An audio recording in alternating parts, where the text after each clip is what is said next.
അമിതമായത് എന്തും കുറവാണ്.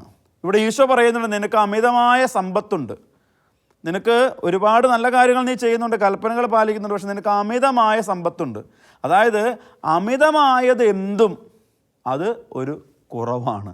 ചിലപ്പോൾ ഞാൻ പറയുന്നതുകൊണ്ടൊന്നും കരുതരുത്, അമിതമായ ഭക്തിയും അതൊരു കുറവാണ്. അമിതമായ ഭക്തി എന്ന് പറയുന്നത് എന്നതാണ്? എല്ലായ്പ്പോഴും പ്രാർത്ഥന പ്രാർത്ഥന പ്രാർത്ഥന പ്രാർത്ഥന. കഞ്ഞി വയ്ക്കാൻ സമയമില്ല, മക്കളെ നോക്കാൻ സമയമില്ല, ജീവിത പങ്കാളിയെ നോക്കാൻ സമയമില്ല, കുടുംബത്തിൻ്റെ കാര്യത്തിൽ ശ്രദ്ധയൊന്നാൻ സമയമില്ല. അമിതമായത് അത് അപകടകരമാണ്. ഇനി അമിതമായ സാമൂഹ്യ പ്രവർത്തനങ്ങൾ, ചിലർ പറഞ്ഞു കേട്ടിട്ടുണ്ടല്ലോ, സാമൂഹ്യ പ്രവർത്തനങ്ങളാണ്. ഒരുപാട് പേരെ സഹായിച്ച് നടക്കും, പ്രാർത്ഥിക്കാൻ സമയമില്ല. ഞായറാഴ്ച ദേവാലയത്തിൽ പോകാൻ സമയമില്ല. ഇനി ഭാര്യയോടും മക്കളോടുമൊപ്പം ആയിരിക്കാൻ സമയമില്ല.